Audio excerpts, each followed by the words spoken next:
Fala galerinha, tudo bem com vocês? Professor Renato Silva na área novamente para a gente finalmente terminar o estudo dos produtos notáveis. Se você caiu nessa aula de paraquedas e você não assistiu nenhuma aula, não acredito nisso. Então eu vou deixar aqui um card para você, ou melhor, vou deixar os cards da primeira aula e da segunda aula referente a esse assunto, porque você precisa ver a primeira, a segunda e hoje a terceira regra desse assunto chamado produtos notáveis. E hoje nós vamos ver o produto da soma pela diferença de dois termos, que é a terceira regra do produto notável. Tranquilo? Então, sem mais delongas, bora para a aula, cola no tio para ficar fera radical. Se liga na ideia.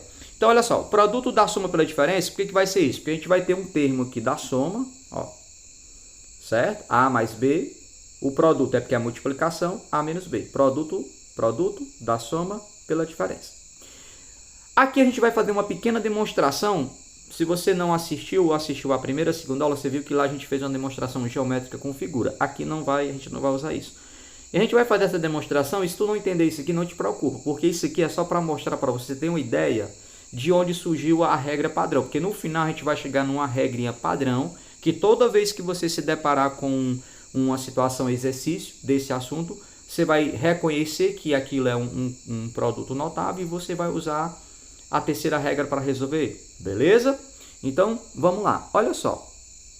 Para a gente demonstrar isso aqui, ó, o que vai acontecer? A gente vai brincar de novo na regra do chuveirinho, como a gente já falou nas outras aulas, ou a propriedade distributiva da multiplicação. Professor, como é que eu resolvo isso? Ó, entenda. Esse A aqui, ó, ele está multiplicando tanto esse A como esse B. Então, como é que ficaria? Ficaria assim, ó. A vezes A, né, ó, aí menos o A vezes o B, ficaria assim. Aí eu volto para pegar o mais, aí esse B aqui, ó, esse B aqui, ele também vai multiplicar o A e vai multiplicar o B, tranquilo? Beleza?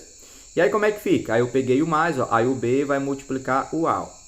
Então vai ficar, ó, B vezes A, e aqui vai ficar menos, porque mais vezes menos fica menos, B vezes B. Agora a gente vai resolver isso. Como é que fica? Olha só. A vezes A vai ficar A ao quadrado. A vezes B vai ficar AB. Mais. B vezes A, tanto faz você colocar... Eu coloquei AB para ficar igual a esse termo aqui, tranquilo? E B vezes B fica B ao quadrado. Agora, como é que é? O que dá para chegar aqui, ó? Isso aqui vai ficar assim, ó. Professor, não entendi. Te explico. Por que isso aqui vai ficar assim? Ó? Porque presta atenção. Tá vendo esse menos AB aqui? E tá vendo esse AB aqui? Esse sinal de mais aqui pertence a esse AB. Então, é como tu tivesse menos R$1 mais R$1. Isso é igual a zero. Então, isso vai se anular, ó. Tá bom? Menos AB mais AB é igual a zero, então ele vai sumir. O que vai sobrar para a gente? Deixa eu pegar outra cor. Aí vai sobrar o quê? Vai sobrar o A ao quadrado menos o B ao quadrado. Essa é a terceira regra. Pronto, só isso. Só isso, professor. Só isso. Suce que nem mousse. Mel na chupeta. Se ligou nas ideias? Fácil, né? Ai, professor, é só isso, é? Exatamente. E aí vamos aqui. Opa. Vamos sair daqui, beleza? Ó, aí acompanha a regra e a setinha amarela, ó. Então, o que é a regra? Aí eu falei para você o seguinte, ó, na matemática, eu sempre costumo falar para os meus alunos o seguinte, todo assunto matemático que tem uma regra que você precisa aprender ou decorar, faça isso, é a primeira coisa que você vai fazer. Então, no caso, ó, eu sugiro você decorar isso aqui, ó. Qual é o texto da terceira regra do produto notável? Quadrado do primeiro termo da soma menos o quadrado do segundo termo da diferença. Como assim, professor? Olha a setinha amarela, né? Opa, deixa eu voltar. Ó. Quadrado da soma ao quadrado. Ó, quadrado do primeiro termo da soma, no caso. Porque a gente está chamando esse A de primeiro termo e esse B de segundo termo. Então, esse A também é primeiro termo, só que ele é o primeiro termo da diferença, e esse B é o segundo termo, só que é o segundo termo da diferença. Então, quando eu falo aqui, ó, quadrado do primeiro termo da soma, é porque eu estou se referindo a esse A aqui, ó. Menos, porque mais vezes menos vai ficar menos. Quando eu coloco menos o quadrado do segundo termo da diferença, porque eu estou me referindo a esse b aqui. Pronto. Essa é a regra.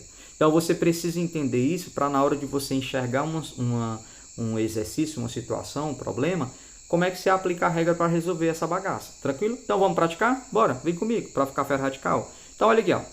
Então, eu pego uma situação dessa. Primeiramente, eu tenho que reconhecer. Rapaz, é a mesma coisa, né, pessoal? 5x mais b, 5x menos b, é a mesma coisa. Então, e aí a gente vai aplicar a terceira regra. Então, o que diz a terceira regra? Ó, primeiro eu tenho que colocar essa regra na minha cabeça, porque senão eu nem começo a questão. Como é que é a regra? Olha, tu estudando, ó. Quadrado do primeiro termo da soma menos o quadrado do segundo termo da diferença. Aí tu escreve isso. Ó, quem é o quadrado do primeiro termo da soma? 5x ao quadrado. Menos quem é o segundo termo? É o b, da diferença. B, certo? Ao quadrado. Aí a gente já viu nas outras aulas o seguinte, que quando a gente tem uma situação de potência, se tiver um número e uma letra, esse expoente ele está sugerido as duas coisas. Então, o número ele desenvolve, ó, e a letra permanece. Então, você vai fazer, ó, 5 elevado a 2, 25. Letra ao quadrado permanece letra ao quadrado. Menos b ao quadrado permanece b ao quadrado. Tranquilo? Só isso. Professor, quer dizer que a resposta é só isso aí? É. Não dá para você fazer mais nada aí, porque você não tem mais termos semelhantes. A resposta é essa daí. Morreu Maria Preá e São Antônio ficou viúvo. Só isso. Beleza? Olha o exemplo 2. Raiz de 3 mais 1. Vezes, né? Ó, esqueci do pontinho. Vou botar o pontinho aqui, né? Ó, ao vivo e a cores, ó. Ó. Vezes, né? Ficou legal não, mas dá para você entender. Esqueci o pontinho de vezes. Mesma coisa. Aí depois se torna bobo. Quem é o primeiro termo aqui? É a raiz de 3. E quem é o segundo termo? Menos 1. Então, você aplica a regra. Ó, igual, vai ficar assim, ó. Professor, como é que eu resolvo uma raiz quando está elevada ao quadrado? Vou liberar a resposta, eu te explico. Vai ficar assim, ó. Opa, eu sempre erro. Ó, vai ficar 3 menos 1. Professor, não entendi. Por quê? Presta atenção. Ó, quando você tem uma raiz quadrada elevada a 2, você anula a raiz com o expoente. Aí sobra o 3. E 1 ao quadrado é 1. E 3 menos 1 é 2. No caso aqui, a nossa resposta, né? Ela já deu um número inteiro, né? Ó, diferente lá de cima, né? Ó. Bora, rapaz. Isso, ó. Então, aqui, ó. Tá vendo? Por isso que eu falo para os meus alunos que matemática é igual ao futebol. Tem que treinar. Porque a infinidade de situações que você pode se deparar, já está dizendo, são infinitas situações. E somente a prática, vai levar você à perfeição. Tá bom? Que você vai resolvendo e você vai mostrando, você vai treinando o teu cérebro como é que você resolve cada situação. Cada situação te traz uma situação nova, beleza? E o estudo de matemática, qualquer estudo, ele tem que ser escalonado, não linear, sempre a mesma coisa. Não, você tem que subindo a escadinha. Você pega o que você aprendeu na aula anterior e leva para o futuro, e aí você vai aprofundando o estudo e daqui a pouco você tá, ó, só no jeito, como diz o outro. Beleza? Bora treinar mais? Bora. Então, bora pra frente que atrás vem gente. Eita, pessoal! Sabe nem brincar. Calma, cara. Tem nada de difícil aí. Qual é a regra? Primeira coisa, liberar. Quadrado do primeiro termo da soma menos o quadrado do segundo termo da diferença. Então, quem é o primeiro termo? Raiz de 16. Quem é o segundo termo? Raiz de 25. Tu tem que elevar esses dois caras ao quadrado. Vai ficar assim, ó. O que a gente aprendeu agora há pouco? No exemplo anterior. Que raiz elevada a 2 se anula. Raiz elevada a 2 se anula. Se essa raiz vai se anular... Opa, tá vendo como eu sempre erro, negada? É isso mesmo. Então, vai sobrar 16.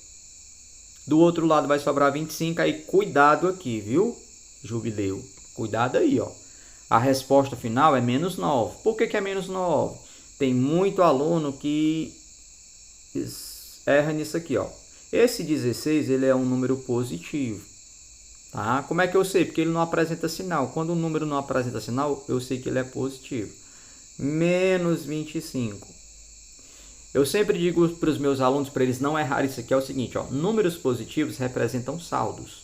E eu sempre brinco com a história do dinheiro, que dinheiro é uma coisa que falou em dinheiro ninguém erra. Então, ó, se tu tem R$16, menos 25 significa dívida, que você está devendo ou se você se desfez essa quantia. Se você tem R$16 e você tem uma dívida de 25, o que você tem não dá para pagar a sua dívida. Então, você vai diminuir, vamos falar assim, vai dar abater a sua dívida e você ainda vai ficar devendo 9. Por isso da importância de estudar os números inteiros lá no 7º ano, né? Números positivos e números negativos. A necessidade de saber que existem números positivos e negativos. Se não existissem os números negativos, uma conta dessa seria impossível resolver. A gente não saberia. Como assim menos 9? Que número é esse? Esse número é o que? Ele pertence a qual conjunto? Eu nunca estudei isso. Menos 9, então. Mas como eu sei que vocês já viram isso, então, ó, resposta, menos 9. Aí deixa eu apagar aqui para não ficar poluído, né? Ó, deixa eu apagar aqui. Opa. Deixa eu apagar esse negócio aqui. Olha. Esse negócio aqui sempre brincando comigo. Vamos lá. Próximo exemplo. Agora eu trouxe uma raiz e uma letra, né? Vocês viram que eu sempre gosto de trazer exemplos escalonados, de situações diferentes, né? Que é para você, cada situação diferente, você tá percebendo, ó. Vamos só voltar aqui, ó, rapidinho, para você ver aqui, ó. O primeiro exemplo, a resposta, ó, ficou um número com letra ao quadrado, com outra letra. O segundo exemplo já ficou um número positivo. Ó, o outro exemplo aqui, ó, a resposta já deu um número negativo. E o próximo exemplo aqui, como é que vai ficar? Vamos ver, ó. Então, de novo, tá aqui a regra, aplicando vai ficar assim, ó. Então, o raiz de 1 é o primeiro termo aqui da soma e o A é o segundo termo aqui da diferença. Eleva as duas coisas ao quadrado, a gente acabou de aprender que isso aqui, ó. Vamos lá, me ajude. Isso aqui, ó. A raiz vai embora com o 2, né? E vai sobrar o 1. E olha aqui o que ficou na resposta agora. 1 menos A ao quadrado. Porque a letra ao quadrado permanece. E esse 1 não pode ser subtraído da letra ao quadrado. Permanece aí. Então você está vendo que cada exercício é uma situação diferente. Por isso da importância de praticar. Tranquilo? Então, gente, a gente vai ficando por aqui. Espero ter ajudado vocês, tá bom? Tu curtiu essa aula? Deixa o like aí para o YouTube sugerir esse vídeo para outras pessoas. Compartilha com outros colegas que têm dificuldade para que eles possam libertar-se, porque a nossa filosofia aqui do canal é o conhecimento liberta. Então, liberte-se. Um abraço do professor Renato Silva e até a próxima aula, a próxima dúvida. Show? Fui!